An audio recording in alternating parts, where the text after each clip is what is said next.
मंत्र पाठ।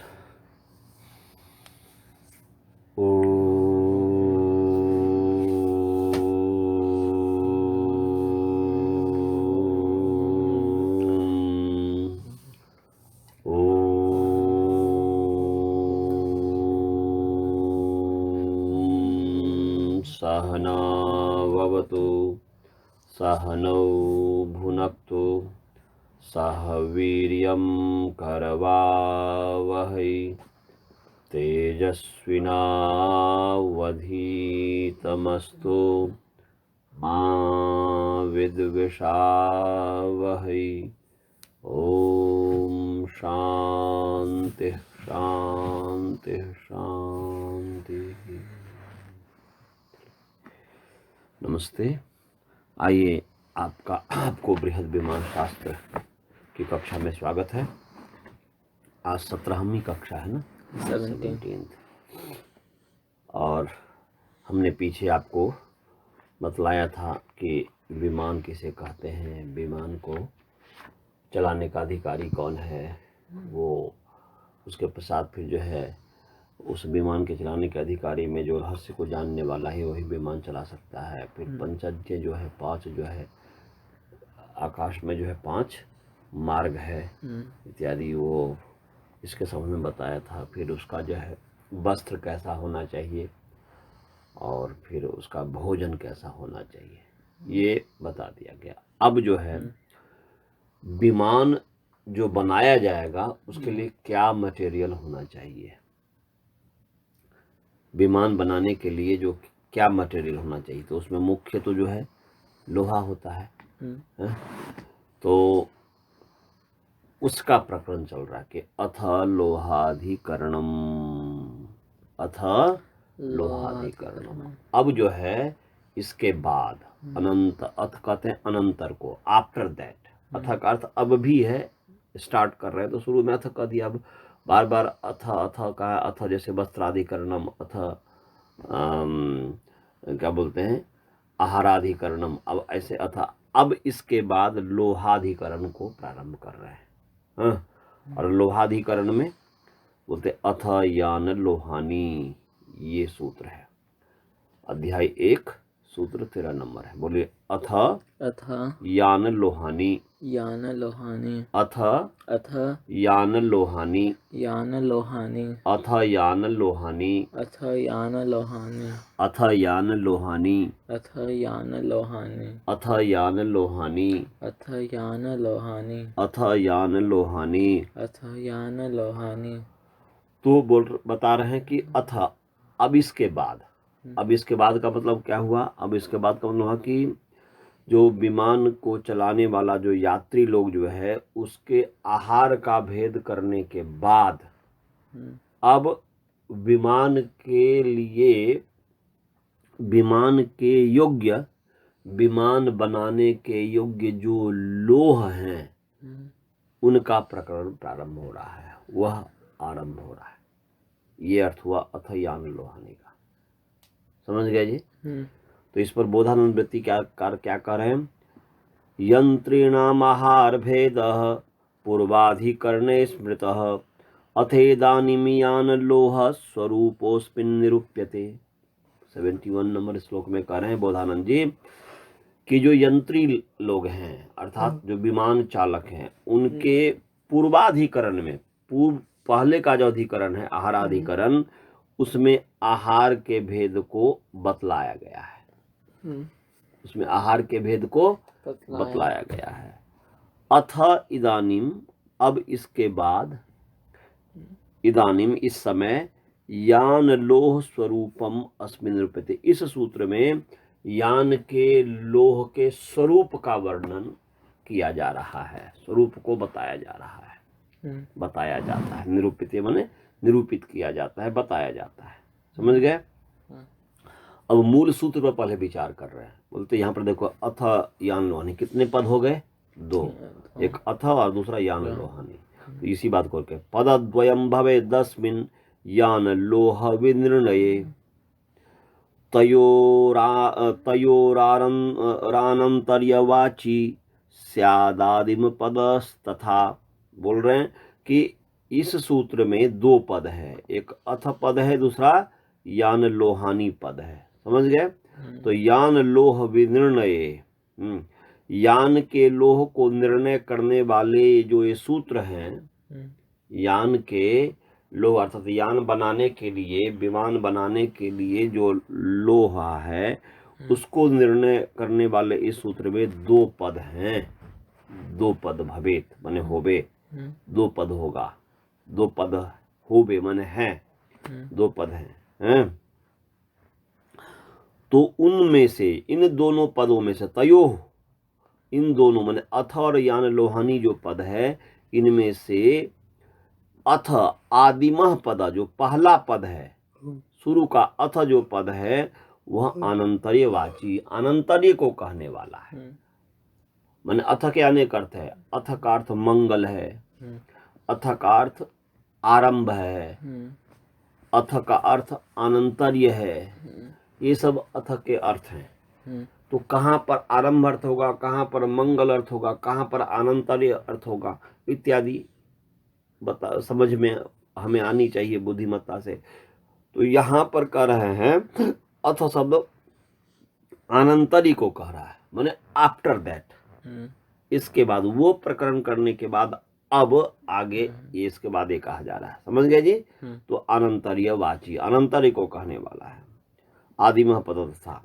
और बोलते हैं यान क्रियार्ह लोहानी प्रोक्तानि स्युद्वितीयतः पदार्थमेवं कथितं विशेषार्थाधुनोच्यते। बोल रहे हैं कि यान क्रिया के योग्य जो लोहा है, यान क्रिया माने यान बनाने की जो क्रिया है, यान बनाने की क्रिया के जो योग्य लोहा है, कैपेबल जो लोहा है, उनको दूसरे पद से कहा, माने यान योग्यानी लोहानी, यान लोहानी, ये हो गया। यानार्ह लोहानी, यान लोहानी, माने यान के जो योग्य है, या यान क्रियार्ह लोहानी माने यान के बनाने की क्रिया के योग्य जो लोहा है उसको यान लोह कहेंगे। समझ गए जी?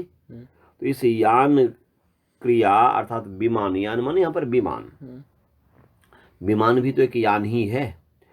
तो वो जो है यान क्रिया के योग्य जो लोहे हैं उनको द्वितीय पद से कहा गया है। समझे? हाँ। और पदार्थम एवं कथितम, इस प्रकार पद के अर्थ को कह दिया गया। इस प्रकार जो है पद के अर्थ को कह दिया। अब जो है अधुना माने इदानीम, इस समय, अब विशेष अर्थ को कहा जा रहा है, विशेष कहा जा रहा है। समझ गए जी?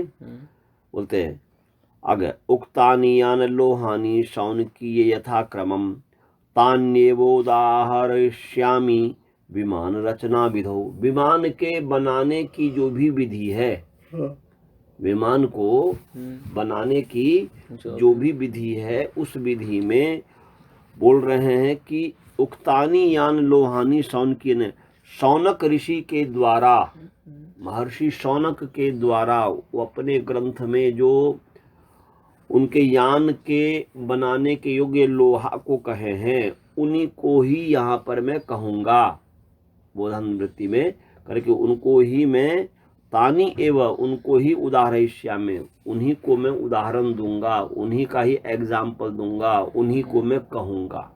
समझ गया जी? विमान बनाने की विधि में।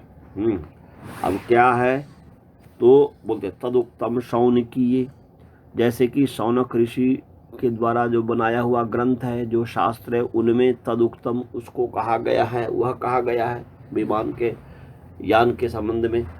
कि कौन सा? तो बोलते अथ वैमानिकान लोहान अनुक्रमिष्यामः। बोल रहे हैं कि अब जो है इसके बाद विमान के लिए हितकारी जो लोहा है, वैमानिकान माने लोहान माने तस्मै हितम तेभ्यः, उनके लिए माने विमान बनाने के लिए, विमानाय हितकारी जो लोहा है विमान के लिए, माने एक सूत्र है अष्टाध्याय का, तस्मै हितम। क्या है जी? तस्मै हितम, वो माने उसके लिए हितकारी, हित। तो यहाँ पर बोल रहे हैं विमान के लिए हितकारी जो लोहा है, उन लोहा को मैं कहूँगा, उन लोहा के बारे में मैं बतलाऊंगा। महर्षि शौनक जी कह रहे हैं अपने ग्रंथ में हैं। तो अथ वैमानिकान लोहान अनुक्रमिष्यामः, वो क्या है? विमान के बनाने वाले जो लोहा है वो 3 प्रकार के लोहा है। कितने प्रकार के लोहा है जी? एक का नाम है सौमक लोहा। क्या नाम है जी? सौमक लोहा। दूसरे नाम का है सौंडालिक लोहा, और तीसरे का नाम है मौर्तिक लोहा। तो बोल रहे हैं कि सौमकः सौंडालिकः मौर्तिकाश च, 3 प्रकार के लोहा हुए। कितने प्रकार के लोहा हुए? कौन कौन से? सौमक लोहा, सौंडालिक लोहा और मौर्तिक लोहा। ये नाम दिया है। नाम भी जो दिया हुआ है तो वो कारण के आधार पर दिया, वैसे नहीं दिया। उसमें जैसा गुण उसके आधार पर नाम, यथा गुण तथा नाम। ये पहले ऋषि महर्षि अपने नाम से लोग नहीं देते थे, जैसा गुण होता था उसके आधार पर नाम दे देते थे। जैसे कि सूर्य है, सूर्य नाम क्यों दिया? सूर्य को सूर्य को जो है मिहिर भी कहते हैं, सूर्य को जो है सप्तरश्मि भी कहते हैं, सूर्य को सहस्त्र रश्मि भी कहते हैं। अनेक जो नाम दिया है ऋषियों ने, उसका आकाश में जो पिंड अग्नि का जो गोला है, अर्थात ऋषि माने परमात्मा, वो जो नाम दिए तो वो उसमें गुण के आधार पर दिए। समझ गए जी? तो पहले के ऋषि महर्षि भी ऐसे नाम देते थे, गुण के आधार पर। जिस वस्तु का जैसा गुण होता था, एक गुण को प्रकट किया तो उसके लिए एक शब्द दिया, दूसरे गुण को प्रकट करने वाले दूसरे शब्द दिया, ऐसे। तो यहाँ पर भी ऐसे सौमक चंद्रमा से कुछ संबंधित होगा, ऐसे सौंडालिक सुंड इत्यादि संबंधित होगा, और मौर्तिक मूर्ति से संबंधित होगा, कुछ भी होगा ये। तो सौमक, सौंडालिक और मौर्तिक, ये 3 प्रकार के लोहा है। ये बीज है। ये क्या है जी? बीज समझते हो? क्या? सीड्स। तो यहाँ पर ये विमान का सीड हो गया, विमान के ये सीड्स हो गए, विमान के ये सीड्स हो गए, विमान के ये कारण हो गए, विमान बना। तो ये 3 प्रकार के लोहा, इसको हम बीज भी कहेंगे, बीज लोहा भी कह सकते हैं। एक शब्द में यदि कहना चाहें तो क्या कह सकते हैं? बीज लोहा। समझ में आया? तो ये सौंडिक, याद रखिएगा, सौमक, सौंडालिक और मौर्तिक। बोलते एतत् सम्मेलनात् उष्मपाः षोडशधा भवन्ति इति ते वैमानिका इति। एक है निंदा रही है क्या? तो बोल रहे हैं कि ये जो तीनों के सम्मेलन से, तीनों को मिलाने से, कौन कौन से लोहा? सौमक, सौंडालिक और मौर्तिक। मौर्तिक याद रखो। पहला क्या है? सौमक। सौमक याद रखो, क्या है? सौमक। दूसरा क्या है? सौन, दंती सा, सौंडा, स्कूल वाला सा, सौंडालिक, हाँ, सौंडालिक और मौर्तिक। बोलो 3 नाम बोलो। पहला क्या है? बोलो, याद करना पड़ेगा। सौमक। बोलो 5 बार। सौमक, सौमक, हाँ, सौमक,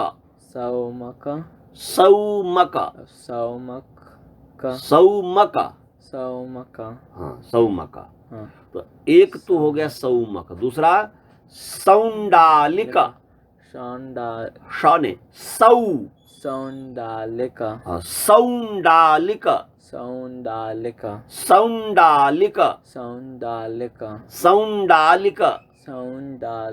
सौंडालिक, सौंडालिका सौंडालिक। सौंडालिका तो ये सौंडा पहला का क्या नाम है? सौमक दूसरे का नाम क्या है? सौंडालिका अब तीसरा है मौर्त्विक। मौर बोलो, मौर मौर्त्विका त्विक। हाँ, मौर्त्विक। मौर्त्विका मौर नहीं है, मऊ मऊ। मौर्त्विका बोलो मौर। मौर मैं कैसे मैं बोला? मौर मौर त्विक। त्विका मौर मौर त्विक। त्विका मौर त्विक। मौर त्विका मौर त्विक। मौर त्विका मौर त्विक। मौर त्विका मौर त्विक। मौर त्विका मौर त्विक। मौर त्विका मौर त्विक। मौर त्विका। समझ में आ गया? तो 3 प्रकार का लोहा हुआ है, याद बोलो। पहला क्या है? सौंडालिका नहीं, सौमक। सौमक सौंडालिका हाँ फिर मौर्त्विका। हाँ, तो ये याद होना चाहिए। आगे हम कल फिर मैं पूछूंगा, कल तो नहीं पढ़ाई होगा, परसों होगी। तो ये सौमक, सौंडालिक और मौर्त्विक 3 प्रकार के लोहा है। इन तीनों को मिला करके एक लोहा बना जिसका नाम है उष्मपा। क्या नाम है जी? उष्मपा। क्या नाम है बोलो? उष्मपा। उष्मपा। क्या नाम है? उष्मपा। क्या नाम है? उष्मपा। उष्मपा। मतलब तीनों लोहों को मिला देंगे तो उसका एक नाम हो गया उष्मपा। उष्मपा का मतलब क्या हो? गर्मी से रक्षा करने वाला।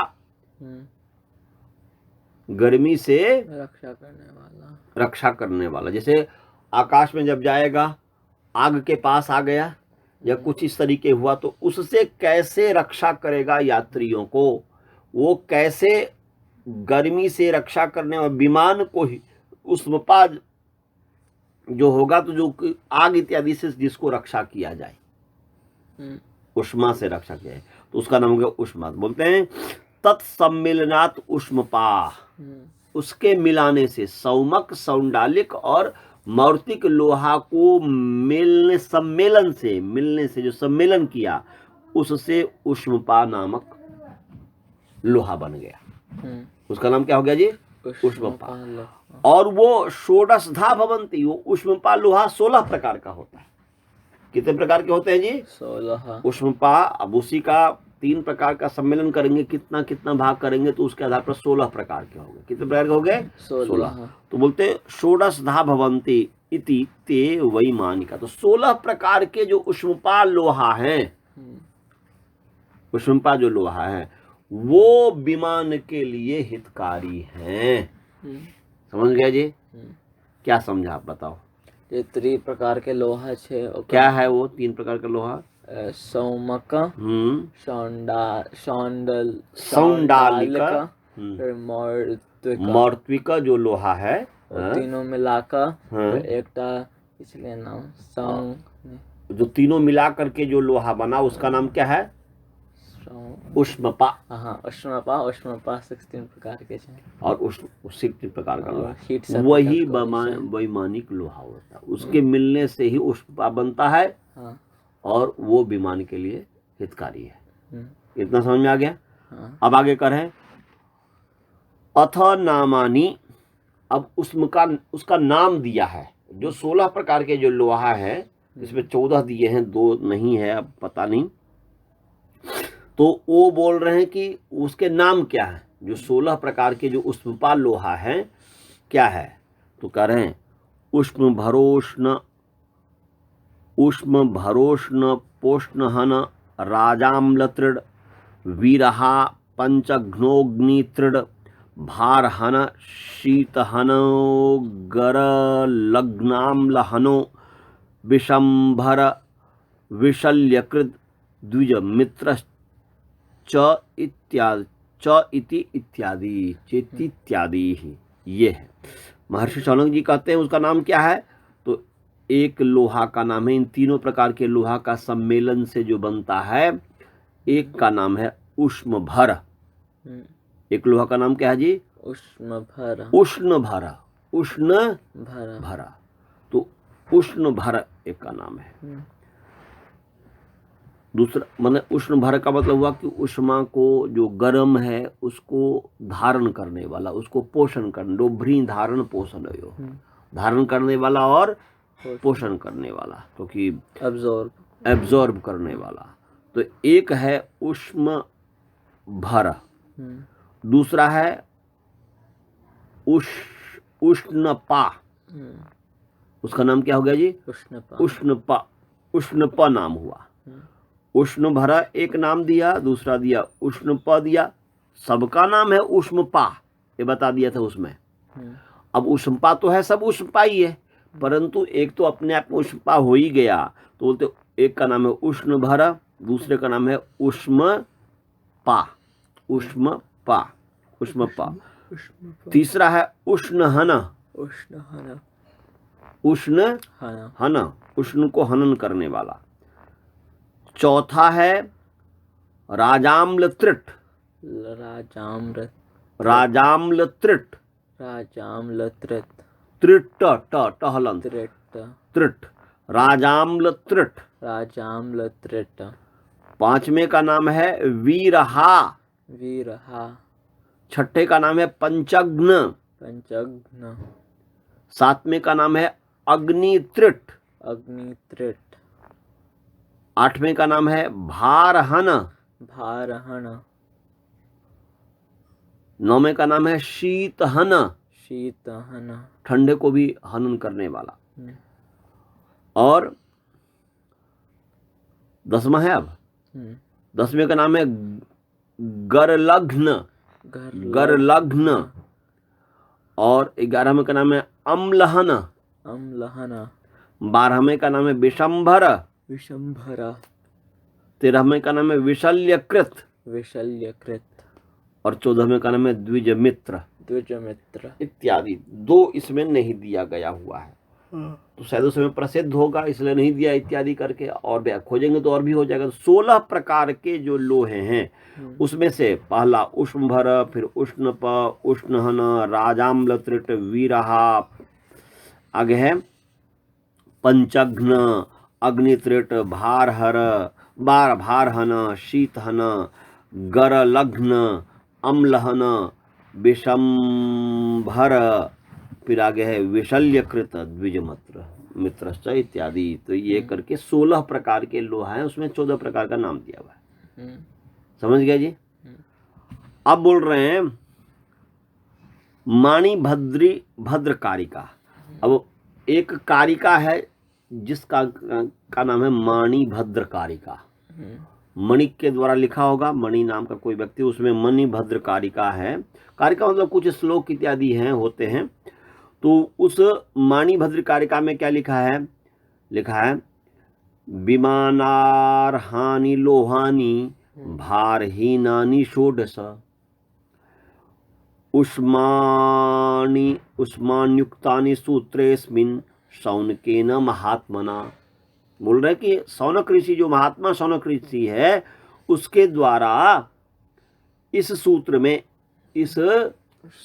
जो सूत्र है, ये वाक्य रूप में जो है, इसमें मने इस सूत्र में जो विमान के योग्य, विमान बनाने के योग्य जो लोहा है, जो कि भारहीन, उसमें उतना भार नहीं होता।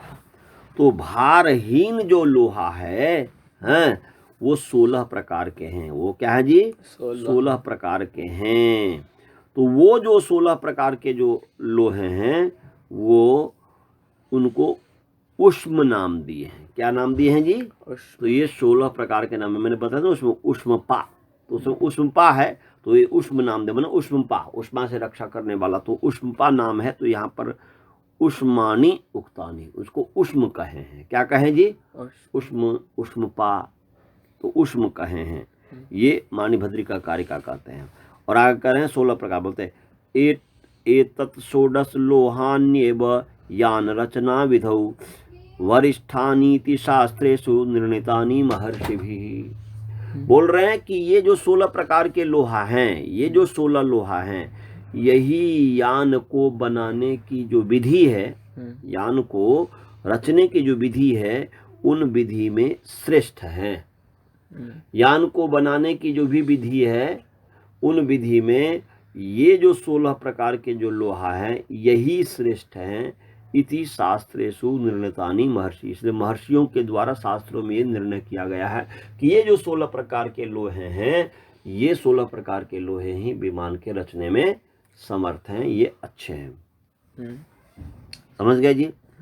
अब एक सांबोपी, आचार्य सांब ने भी कहा है इसी संबंध में, मैंने उसी में बार बार बता रहा है कि भाई ये ही है। एक केवल जो है कि महर्षि मूल तो सूत्र बना दिया महर्षि भरद्वाज जी, अब उस पर जो कुछ भी है तो उसमें प्रमाण दे रहे हैं कि देखो सभी लोग जो है यही 16 प्रकार के लोहे की चर्चा कर रहे हैं कि यान बनाने में।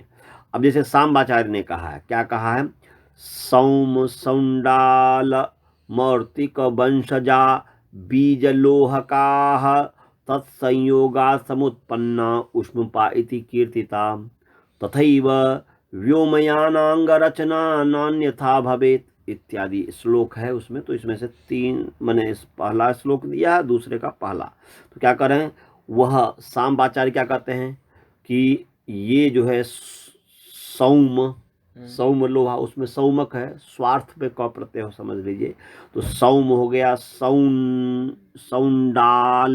सौंडाली हो गया, सौंडाली, ये सौंडाल दिया है, सौंडाल, सौम, सौंडाल और मौर्तिक, 3 प्रकार के लोहा हो गया। उसमें दिया था सौमक, सौंडालिक और मौर्तिक। यहाँ पर नाम दिया सौम, क यहाँ पर नहीं है क्योंकि क स्वार्थ में आया है। तो सौम, सौंडाल और मौर्तिक, इस वंश से उत्पन्न बीज लोह का, उसको क्या कहेंगे जी, बीज लोह का। बीज बोलते हैं कि सौम सौंडल मौर्तिक वंश से उत्पन्न उसके माने उनके जो वंशज जो है लोहे हैं वह बीज लोहा है, उसको क्या कहेंगे, अर्थात विमान का बीज हो गया वो 16 प्रकार का लोहा। तो ये बोल रहे हैं कि ये जो 16 प्रकार के जो लोहा है, उष्मपा जो लोहा है, उसके वो किसके वंशज हैं, जैसे आप हैं, आप किसके वंशज हैं, महर्षि शांडिल्य ऋषि के वंशज हैं। जैसे आप हो गए वंशज, अब जैसे मेरे आप वंश हो गए, अब हो गए पिता, अब हमारे वंश हो गए, हम अपने पिताजी के हो गए। ऐसे करते करते करते जिस वंश से पैदा होता है, हम अपने पिताजी से पैदा हुए तो हम अपने पिताजी के वंश के हो गए। हमारे पिताजी हमारे जो बाबा जी हैं बलदेव मिश्र जी, श्री बलदेव मिश्र जी, उनसे हुए, वो रंकमन मिश्र जी से हुए, वो फिर समुद्रदत्त मिश्र जी से हुए। तो ऐसे ही 7 पीढ़ी तक का तो याद है यार, आपके बड़े पिताजी तो 14 बहुत सारे पीढ़ी का याद संग्रह किए हुए हैं, वो सब याद रखना चाहिए, वो इतिहास बननी चाहिए, वो पुस्तक भी छपनी चाहिए। तो वो जो है 16 माने पूरे जो वंशज हैं, तो ऐसे करते करते चले गए तो ये वंशज, तो ऐसे ही 16 प्रकार के जो उष्मा लोहा है या उष्म लोहा है, उष्मानी, उष्म लोहा या उष्मा लोहा जो कहें, तो वो किस वंश के हैं, वो सौम वंश के हैं, सौंडल वंश, सौंडाल बोलते हैं, सौम वंश के हैं, सौंडाल वंश के हैं और मौर्तिक वंश के। अर्थात 3 प्रकार के जो लोहा हैं उससे उत्पन्न होते हैं जो लोहा, और वो लोहा फिर विमान को बनाने में समर्थ होता है। इसलिए विमान का वह बीज हो गया, कारण हो गया वो 16 प्रकार के लोहा। तो ये बोलते बीज लोह का, बीज माने सौम, सौंडाल और मौर्तिक वंश से वंश में उत्पन्न जो बीज लोहा हैं, अर्थात 16 प्रकार के, तत्संयोगात, उसके संयोग से उत्पन्न जो लोहा है, उसके तत्संयोगात, हम देखो ये इसमें बोल रहे हैं कि सौम, सौंडिल और मौर्तिक वंश से उत्पन्न जो बीज लोहे हैं, और उनके संयोग से जो उत्पन्न होते हैं वे उष्मपा होते हैं। समझ गए जी। तत्संयोगा समुत्पन्ना उष्मपा इति कीर्तिता। तो कहने का अभिप्राय कि बोल रहे हैं कि सौम, सौंडाल और मौर्तिक वंश, इनसे उत्पन्न, इनके माने इनके वंश से उत्पन्न जो लोहे हैं बीज, इनसे इन वंश से उत्पन्न जो लोहे हैं उष्ण पाश और वो हो गया बीज लोहा। उनके वो क्या हो गया जी? बीज लोहा। उष्ण पाश माने सोम के वंश से उत्पन्न जो लोहा होगा, सौम के वंश से, सौंडाल के वंश से उत्पन्न जो लोहा होगा और मौर्तिक वंश से उत्पन्न जो लोहा होगा वो बीज लोहा हो गया, वो मूल कारण हो गया। बहुत सारे सौम लोहा हो गया ना, तो सौम वंश के से उत्पन्न हो गया और सौंडाल वंश से हो गया, मौर्तिक वंश से उत्पन्न हो गया, सौम वंश से हो गया सौमक, सौंडालिक और मौर्तिक, ये हो गया। तो इस लोहे हैं, ये बीज लोहे हैं, ये कारण हो गया। इसलिए मैंने मूल में बोला था कि ये सब बीज लोहा हो गया। सब क्या हो गया जी? बीज लोहा हो गया। और इन बीज लोहे के सम्मेलन से ये सब बीज लोहा हो गया। सौम भी बीज लोहा, सौंडाल भी बीज लोहा और ये हो गया। और इनके सम्मेलन से उत्पन्न जो लोहा हुआ वो हो गया उष्मपाल लोहा।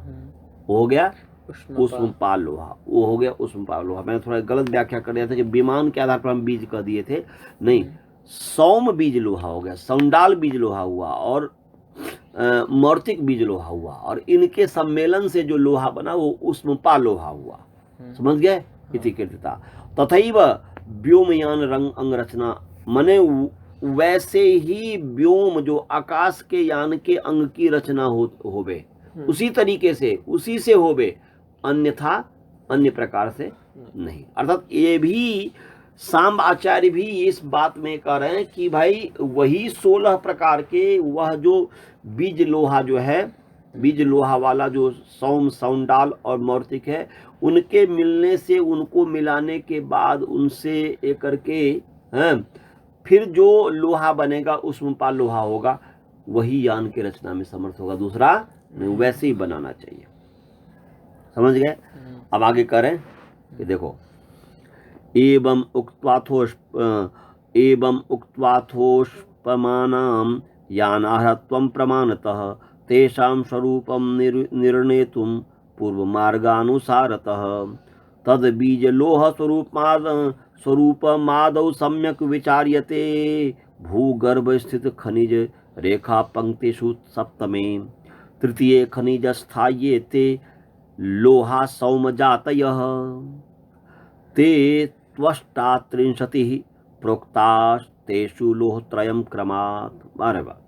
अभी आगे जो कह रहे हैं सांबाचार्य जी, जो कह रहे हैं, बोल रहे हैं कि अब सोम जाति के लोहा क्या है, सोम वंश के लोहा कौन होगा। सोम कहते चंद्रमा को, जो शीतलता देने वाला हो। सोम माने शीतलता जो देने वाला हो, शीतलता जो देने वाला हो। तो बोलते एवं उक्त्वा, इस प्रकार कह करके, अथ उष्मपा नाम, उष्मपा नाम, उष्मपा जो 16 प्रकार के जो लोहा हैं, उष्मपा जो है 16 प्रकार के लोहा हैं, उन जो यान हरत्वम, प्रमाण से यान के योग्य है। तो बोलते हैं एवं उक्त्वा, इस प्रकार, अथो मने अब इसके बाद जो है उष्मपा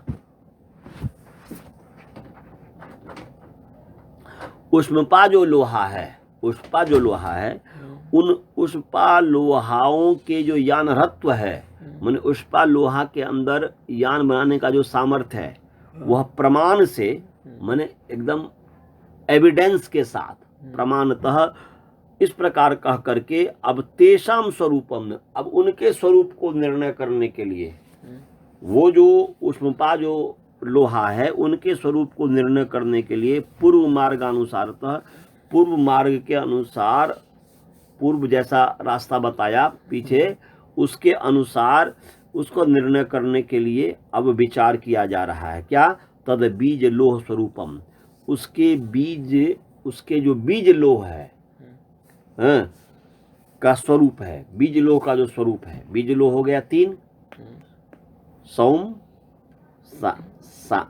सौम और सौंडाल और मौर्तिक। तो उनमें से बोलते हैं तद बीज लोह स्वरूपम, उस बीज के माने तद बीज लोह स्वरूपम, आदो माने शुरू में, प्रारंभ, सबसे पहले अच्छी तरीके से उस बीज के बीज लोह स्वरूप का विचार किया जा रहा है। जो बीज लोह स्वरूप जो है उसका विचार किया जा रहा है। क्या? अब बता रहे हैं कि देखो, भूगर्भ में स्थित जो खनिज, खनिज समझते हैं, मिनरल्स, खनिज माने मिनरल्स। मिनरल्स, रॉ मटेरियल ही हो गया ना, हाँ। मिनरल्स जो हो गया। तो भूगर्भ में माने पृथ्वी के अंदर, भूगर्भ में जो स्थित मिनरल्स हैं, तो मिनरल के बहुत सारे लाइंस हैं, हाँ। पता है ना, लेयर्स ने। लेयर्स, उसके बहुत सारे लाइन होंगे जी, हाँ। लेयर्स होगा, उसके रेखा होगा, उसका लाइन होगा। तो बोलते हैं कि भूगर्भ में स्थित जो मिनरल्स हैं, खनिज की जो रेखा है, खनिज की रेखाओं की जो पंक्ति हैं, रेज हैं, हाँ, उन पंक्तियों में जो सातवां है, उन पंक्तियों में सातवां, जो सातवां पंक्ति है, सेवेंथ जो पंक्ति है, उस सेवेंथ में, उस सातवें में जो तृतीय, जो तीसरा जो मिनरल्स है, उसमें भी लेयर्स होगा, इत्यादि होगा। तो बोल रहे हैं कि भूगर्भ में स्थित जो खनिज की जो रेखाएं हैं, मिनरल्स की जो रेखा पंक्ति हैं, उन पर रेज हैं, उनमें जो सातवें जो है, सातवें जो पंक्ति हुआ, उन सातवें पंक्ति में जो तृतीय जो मिनरल्स हैं, तीसरा जो मिनरल्स है, उसमें स्थित ये ते लोहा, जो लोहा है उसको कहे हैं सौम जातयः, वो लोहा सोम जाति के हैं। वो लोहा कौन से जाति के है जी? सोम। अर्थात उसके साथ वो ऐसा होगा जो ठंडा देने वाला होगा, मैं ठंड रखने वाला होगा, वो लोहा गर्मी से बचाने वाला होगा। समझ गया जी? सोम कहते हैं चंद्रमा को। सोम का मतलब क्या है जी? चंद्रमा। चंद्रमा। तो चंद्रमा क्या करता है? ठंडा देता है, गर्मी से बचाता है। तो ऐसे ही उस लोहे को सोम जाति का लोहा कहते हैं। समझ गया जी? सोम जाति का लोहा कौन सा हो गया? जो ठंडा दे, वो तो देता है, और जो जमीन के के अंदर जो बहुत सारे मिनरल्स की पंक्तियां हैं, उनमें जो 7 पंक्तियां हैं, उन 7 पंक्तियों में जो थर्ड जो मिनरल्स हैं, उन मिनरल्स में स्थित जो लोहा होगा, लोहा को तो उसमें से निकालना पड़ेगा ना जी। तो उनमें स्थित जो लोहा है, वो लोहा का नाम सोम जाति का लोहा है। समझ गया जी? ये बोल रहे हैं कि सोम जातयः। अब वो जो सोम जाति के लोहा हैं कितने हैं? तो बोलते ते त्वष्टत्रिंशति प्रोक्ता तेषु लोहत्रयम् क्रमात्। बोल रहे हैं कि वे जो सोम जाति के लोहा है, वे अष्टत्रिंशति,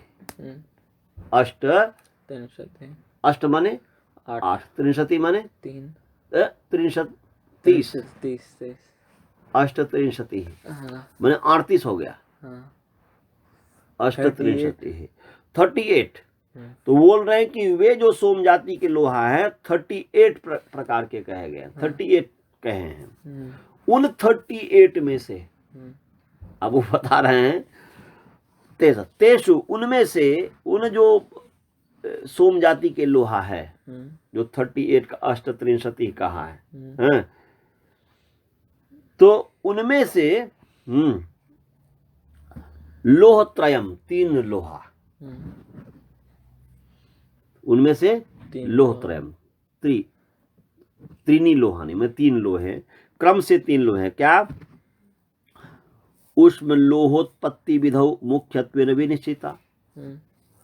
उनमें से जो 3 लोहा है वो क्रम से उष्म लोहा की उत्पत्ति के विधि में मुख्य रूप से निश्चय किए गए। वो 3 प्रकार के लोहा उष्म लोहा की विधि में निश्चित किए गए हैं कि भाई ये जो है उष्म, बता रहे हैं कि उष्म उत्पत्ति में मुख्यत्व से निश्चित किए गए हैं।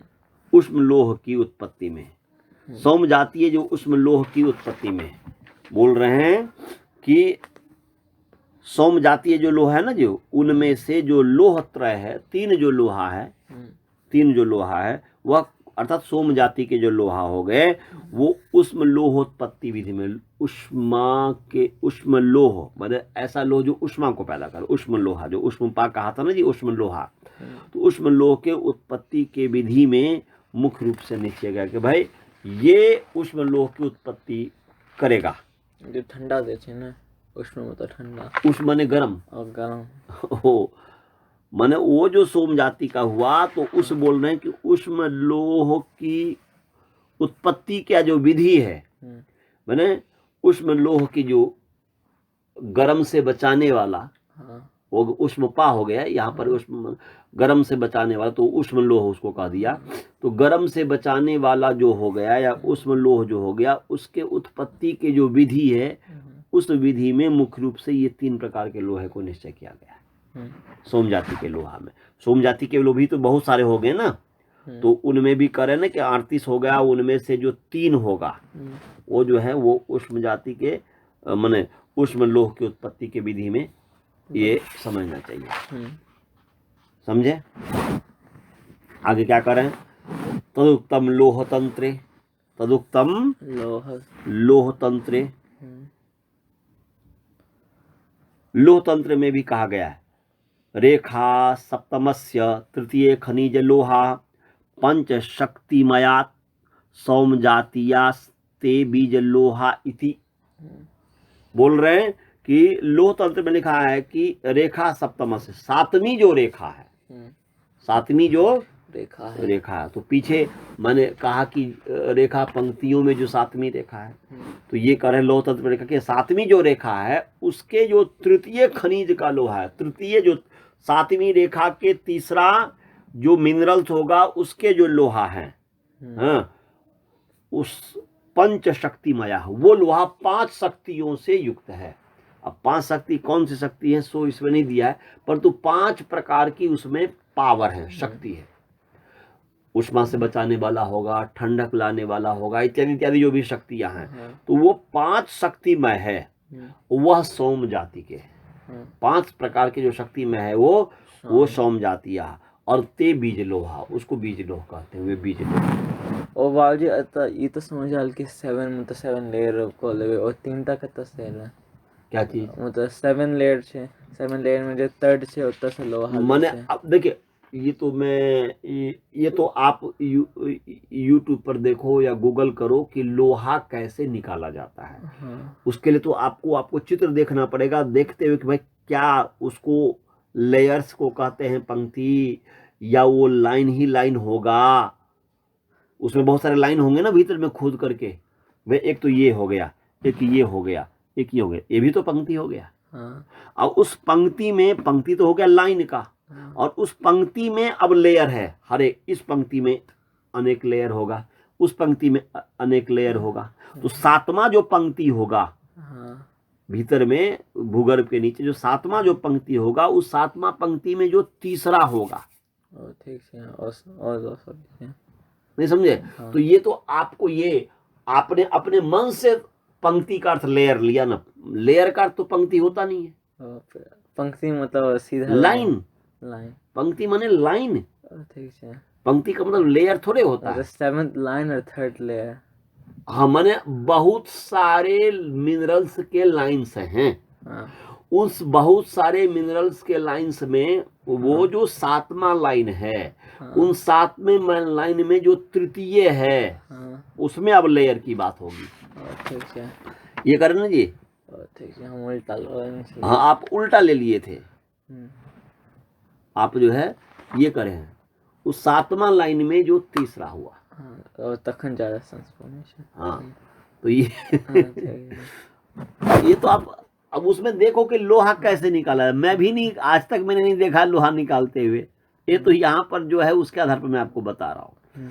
तो बोल रहे हैं कि रेखा सप्तमस्या, 7वीं रेखा के जो तृतीय खनिज लोहा है, तृतीय लेयर होगा, तृतीय में स्थित जो अब 7वीं जो होगा उसमें भी अब देखना पड़ेगा उसके क्या है, लोहा है, वो 5 शक्तियों से युक्त होता है, 5 शक्तिमय होता है, वो सोम जातीय होता है, सोम जाति से युक्त होता है, सोम जाति वाला होता है। ते बीज लोहा, वो बीज लोहा है, ये लोह तंत्र में लिखा है। समझ गया जी? ये तो उन सबका। अब बोधानंद जो है कारिका है, बोधानंद वृत्ति जो है, बोधानंद जो क्या कर रहे हैं उसी की व्याख्या कर रहे हैं। क्या कर रहे हैं? बोधानंद कारिका में बोल रहे हैं कि भूगर्भ खनिज रेखा त्रिसहस्राधिका स्मृता,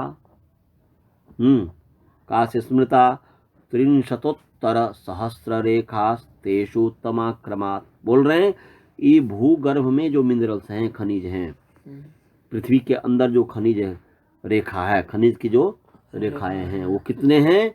बोलते हैं त्रिसहस्राधिका, 3000 से अधिक हैं। जहां पर भी ये मिलते होंगे बोल रहे हैं कि 3000 से अधिक हैं रेखाएं। समझ गया जी? हाँ। भूगर्भ में जो मिनरल्स की जो रेखाएं हैं वो 3000 से अधिक हैं। हाँ। अब उसमें करें उनमें से 3000 में से जो कौन से रेखाएं उत्तम हैं मिनरल्स के, तो बोलते त्रिशतोत्तर सहस्त्र। उन 3000 में से 1300, त्रिशत बने 300। त्रिशत मतलब क्या हुआ जी? शत माने 100, त्रि माने 3, 300 माने उन 3000 से अधिक जो मिनरल्स की रेखाएं हैं उनमें से उत्तम जो रेखा है मिनरल्स की वो 1300 है। 1300 है, माने 1300 है। समझ गया जी? त्रिशतोत्तर सहस्त्र रेखा तेषु उत्तम क्रमात्। अब आगे कर रहे हैं, आगे क्या कर रहे हैं? बोलते रेखानुगुणास्तासु खनिजास्तन्निरूपिता तेषु सप्तम रेखास्थ खनिजा सप्तविंशति। बोल रहे हैं कि उनमें से वो जो 1000 प्रकार के 1300 जो रेखाएं हैं उनमें रेखानुगुणतः खनिजा, माने रेखानुगुण जो रेखानुसार जो खनिज है उनमें से अनुगुणतः, रेखानुगुण माने रेखा को अनुसरण करने वाला जो खनिज है मिनरल्स है वो खनिज है, उनका निरूपण किया जा रहा है। वो है ना जी, उनके खनिज उसको सन्निरूपिता, उसको निरूपित किया गया है। क्या? उन रेखाओं में जो 1300 जो रेखाएं हैं उन रेखाओं में जो रेखानुसार जो खनिज हैं उनको सन्निरूपिता बताया गया। निरूपिता क्या? तेसु सप्तम रेखा, उन 1300 जो रेखा हुआ खनिज जो हुआ उनमें जो 7वां रेखा है, उनमें जो 7वां रेखा है उन 7वीं रेखा में स्थित जो खनिज है मिनरल्स है वो सप्तविंशति ही माने 27 है, 27 है। कितने हैं जी? 27। वो 27 मिनरल्स है। ये इसके पीछे जो का उसी का और अधिक व्याख्या कर रहे हैं। 27 मिनरल्स है। समझ गए? और आगे 27 मिनरल्स बोलते हैं तेषु तृतीय खनिज गर्भ कोश समुद्भवा पंच शक्तिमया ये स्यु ते लोहा बीज संजका। अब जो बीज संजक जो लोहा है, बीज नाम का जो लोहा है, तो बोल रहे हैं कि वो जो 7वां रेखा में से जो खनिज हो गया 27 हो गया, 27 हो गया। कितने हो गए जी? 27। और उन 27 में जो तृतीय खनिज गर्भ है, तीसरा जो खनिज का जो गर्भ है, नीचा गर्भ तो नीचे ही होगा, तो तृतीय खनिज गर्भ कोश, तीसरा जो खनिज का जो गर्भ कोश है उनमें तो फिर उसको और खोदना पड़ेगा तब तीसरा लेयर आएगा। यहां पर लेयर की बात हो गई। उस कोश में उत्पन्न जो 5 शक्तिमय, 5 शक्तियों से युक्त जो सोम कहा था ना, सोम जातीय होता है, 5 शक्तियों से युक्त जो लोहा है वो बीज संजक लोहा है, वो सोम जाति का लोहा होगा। समझ गया जी? वो बीज संजक लोहा है। बोलते तानेव, अब उसी का जो बीज संजक लोहा है उसी का 3 नाम दिया है। तानेव सौम सौंडाल मौर्तिकाद्यश्च नाम भी प्रवदंती विशेषेण लोह शास्त्र विशारदा। लोह शास्त्र को जो जानने वाला विद्वान है, लोह शास्त्र को, सब विद्वान सब नहीं हो सकता, तो लोह शास्त्र में जो विशारद है, एक्सपर्ट है, अगर लोह शास्त्र को जानने वाले जो विद्वान हैं वो विशेष रूप से कहते हैं कि उन्हीं को, जो बीज संजक जो लोहा है उनको ही सौम, सौंडाल और मौर्तिक इत्यादि नामों से कहते हैं।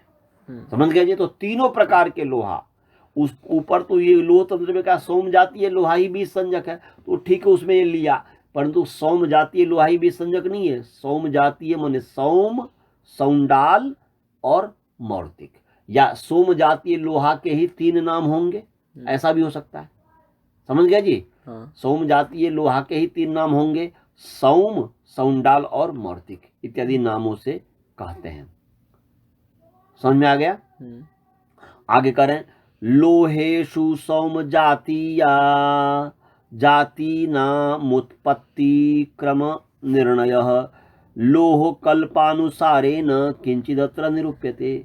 बोल रहे हैं कि लोहेषु, लोहों में जो सौम जाति है, लोहों जो बहुत सारे लोहा है, उनमें सौम जाति के जो उत्पत्ति क्रम का निर्णय है, सोम जाति के सोम आदि माने सोम जाति नाम बहुवचन है, तो सोम आदि की जो सोम जात, सोम हो गया, सौंडालिक हो गया, सौंडाल हो गया, मौर्तिक हो गया, ये बहुवचन होने के कारण, तो सोम जातियों माने सोम आदि जो जाति है उनके उत्पत्ति के क्रम का निर्णय लोह कल्प के अनुसार थोड़ा यहाँ पर बताया जा रहा है।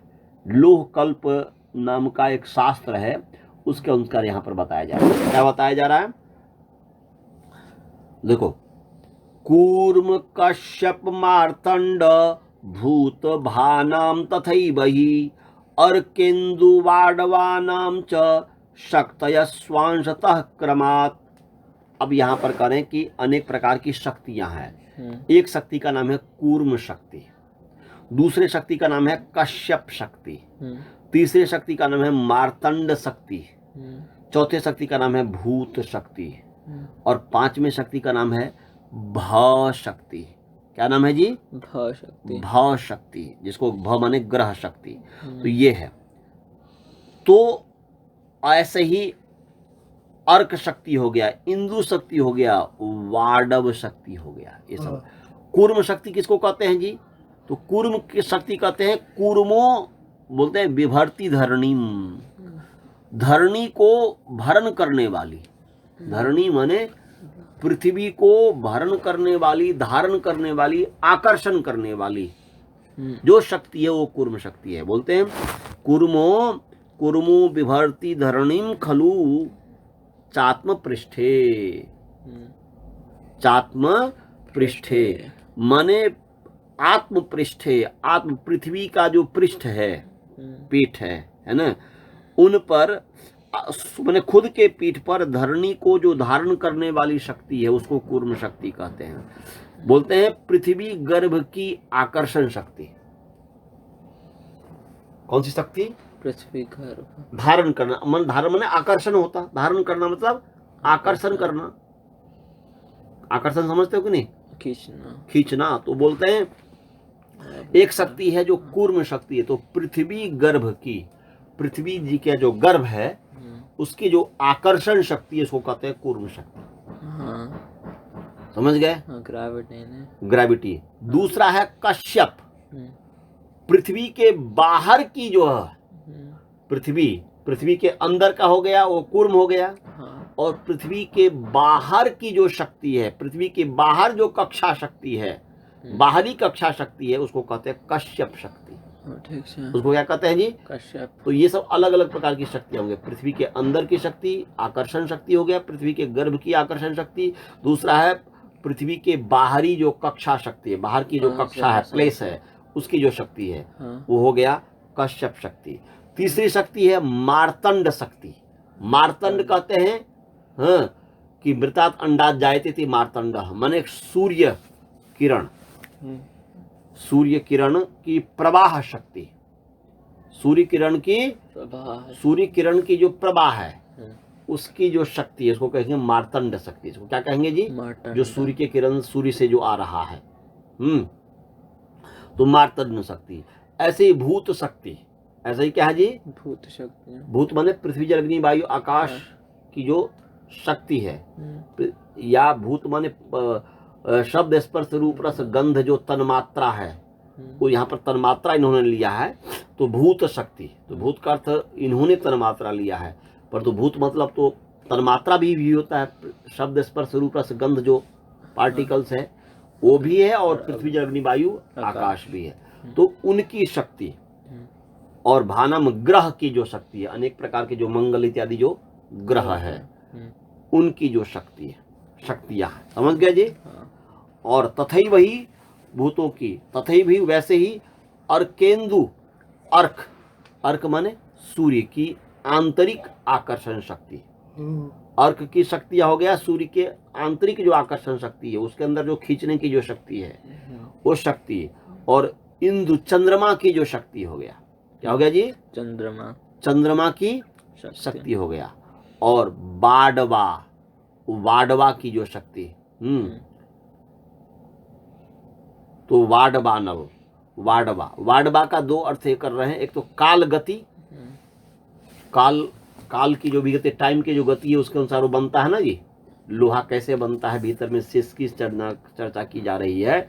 तो ये वाडवा माने काल गति, या सूर्य और पृथ्वी आदि के बीच में, सूर्य और पृथ्वी के मध्य में पृथ्वी आदि को जो वहन करने वाली जो शक्तियां हैं, उसको वहन करने वाली जो शक्ति है, तो ये सभी शक्तियां, ये सब जितने भी शक्तियां हैं, स्वांशतः क्रमात् माने अपने अंश से, अपने जो है भाग से, अपने अपने जो अंश से क्या करते हैं, अब क्रम से हैं। कूर्म शक्ति कितना अंश लेता है, कश्यप शक्ति, तो बोलते हैं, आगे का श्लोक है, त्रैष्टिकादश पंच द्विषट चतुर्नव संख्यका खनिजांतर्गर्भ केंद्र शक्त्याकर्षण स्वयं। बोल रहे हैं कि ये कितने प्रकार की शक्तियां गिनाया था, कूर्म, कश्यप, मार्तंड, भूत, भ, अर्क, इंदु और वाडव, 8 प्रकार की शक्तियां। तो इसमें से कह रहे हैं यहाँ पर लोह राशि में बताया गया है, उसमें से लोहा का निर्माण कैसे होता है भीतर में, अंदर में भूगर्भ के अंदर, तो ये 8 प्रकार की जो शक्तियां हुई, उन 8 प्रकार की शक्तियों में से कूर्म की शक्ति 3, कूर्म की शक्ति 3 माने कूर्म की जो बहुत सारी शक्तियां हैं उनमें से 3 अंश, उनमें से 3 भाग, 3, और कश्यप की जो शक्तियां हैं उनमें से 8 भाग, 8, समझ गया जी। और मार्तंड की जो शक्तियां हैं उनमें से 11 भाग, 11, और भूत की जो शक्तियां हैं, पृथ्वी जल अग्नि वायु आकाश या तन्मात्रा जो हो गया, माने शब्द स्पर्श रूप रस गंध जो तन्मात्रा है, 5 जो तन्मात्रा है, उनकी जो है 5 शक्तियां, 5 अंश, 5 भाग, सोमत। और फिर बोल रहे हैं भ माने ग्रह, भ माने ग्रह, तो वो ग्रह के जो है, ग्रह के द्वि माने 2, ग्रह की शक्तियां का 2 भाग, और फिर अर्क माने सूर्य के आंतरिक जो आकर्षण शक्ति है, उस आकर्षण, आंतरिक आकर्षण शक्ति जो सूर्य के है उसके कौन से भाग, 6 भाग, 6 खा दिया क्या, 6 का दिया था क्या, 6, हाँ 60, और इंदु का जो है चतुर माने 4, चंद्रमा का 4, और वाडव की जो शक्तियां हैं, वाडव की जो शक्तियां हैं, वाडव की जो शक्तियां हैं, सूर्य और पृथ्वी के मध्य में जो इसको जो है मध्य में जो पृथ्वी इत्यादि को जो वहन करने वाली शक्तियां हैं, उसके जो है 9 भाग, कितने भाग जी, 9 भाग। तो ये जो सभी अपने अंश, ये इतने इतने बोल रहे हैं कि ये अर्थात 3, 8, 11, 5, 2, 6, 4, 9, ये शक्तियां खनिजांतर गर्भ केंद्र शक्त्याकर्षणतः, बोलते हैं कि खनिज जो है, मिनरल्स है, उसके अंदर में जो गर्भ केंद्र की शक्ति के आकर्षण से ये इतने भाग स्वयं अपने आप ही, क्या बोल रहे हैं, आकर्षण से स्वयं धीरे धीरे क्या होता है, शनै शनै समागत्य, धीरे धीरे मिल करके गर्भकोशम कोशम विशंति, गर्भकोश में वो प्रविष्ट हो जाते हैं। गर्भकोश में क्या होता है जी, प्रविष्ट हो जाते हैं, होते हैं। और तत्र वारुणी शेष गज शक्त्युष्म भी क्रमात् मिलित्वा लोहिताम यान्ति शक्ति सम्मेलनम यथा। अब बोल रहे हैं कि ये जो प्रविष्ट हो गए तो उनमें वारुणी शक्ति, कौन सी शक्ति जी? वारुणी शक्ति। वारुणी कहते हैं पृथ्वी के जो आर्द्र शक्ति, वरुण कहते हैं जल को। तो पृथ्वी का जो वारुणी माने पृथ्वी के जो आर्द्र शक्ति या स्निग्ध शक्ति, और आगे है शेष शक्ति। शेष मतलब हुआ कि जो मेरुदंड शक्ति हो गया, या पिंडीकरण करने की शक्ति हुई कि कैसे वो लोहा रूप में पिंड हो जाएगा। हाँ, पिंड समझते हो ना कि कठोर रूप में, वो पिंडी शक्ति और उष्म भी, और माने और गज शक्ति। तीसरा बताया गज शक्ति। गज शक्ति। गज माने क्षितिज प्रवाह शक्ति। क्षितिज प्रवाह माने उसका जो क्षितिज को माने चारों तरफ, ये इसका चारों तरफ का भाग क्षितिज हो गया, तो बोलते हैं गज शक्ति हो गया ये। तो इन शक्तियों की जो ऊष्मा है, गर्मी है, इन शक्तियों की जो गर्मी है, इससे इन गर्मियों से क्रम से मिलित्वा, मिल करके ये जो होगा मिलकर लोहिताम यान्ति। बोलते मिलित्वा शक्ति सम्मेलनम, यथा शक्ति सम्मेलनम होता है। जब शक्ति का सम्मेलन होता है, शक्ति का मेलन हो जावे तो लोहिता को प्राप्त होता है, वह लोहा बन जाता है। वह क्या बन जाता है जी? लोहा बन जाता है। ये करें गर्भ के अंदर की बात है कि कैसे, थोड़ा और डीप में गया कि भाई कैसे लोहा का निर्माण होता है भीतर में। तो बोलते हैं कि वह लोहिता में यान्ति, वह लोहा को प्राप्त हो जाता है, वह लोहा बन जाता है। समझ गया जी? मिलकर लोहा बन जाता है। जैसे ही आपस में शक्ति सम्मिलित हो जाता है तो लोहा बन जाता है। अब बोलते हैं बीज लोहे स्विमे सौम लोहा इति विनिता। और यही जो सौम लोहा, बीज लोहों में, इसी का नाम सौम लोहा है। बीज जो 3 प्रकार के लोहा हो गया, सौम, सौंडाल और मौर्तिक। उन बीज लोहों में ये जो है ऐसा जो मिल करके ऐसा बना, इसको कहते हैं सौम लोहा। इसका नाम क्या है जी? सौम लोहा इति विनिता। बोलते एतेषाम नाम शक्त्यादि निर्णयस्तु यथामति यथोक्तम अत्रिना साक्षात तथैवात्र निरूप्यते। बोल रहे हैं कि एतेषाम, ये जो बीज लोहा है, ये जो लोहा है, इनका नाम शक्ति इत्यादि निर्णय हेतु यथामति माने मति के अनुसार, यथामति अत्रि, महर्षि अत्रि ने नाम शक्ति इत्यादि का निर्णय, क्या है जी? ये नाम आदि जो निर्णय है, नाम शक्ति, उसका नाम शक्ति इत्यादि का निर्णय, वह यथामति जो है अत्रि के द्वारा कहा गया है। वैसे ही यहाँ पर तथैव अत्र निरूपित, तो वैसे यहाँ पर निरूपण किया जा रहा है। तो बस इतना ही रहने दीजिए। तो ये यहाँ तक यार 94 तक हमने अभी पढ़ा है। अब आगे नामार्थ कल्प में क्या कहा गया वो आगे फिर करेंगे। हाँ, चलिए मंत्र पाठ। ओम पूर्णमदः पूर्णमिदं पूर्णात् पूर्णमुदच्यते पूर्णस्य पूर्णमादाय पूर्णमेवावशिष्यते। ओम शांति शांति।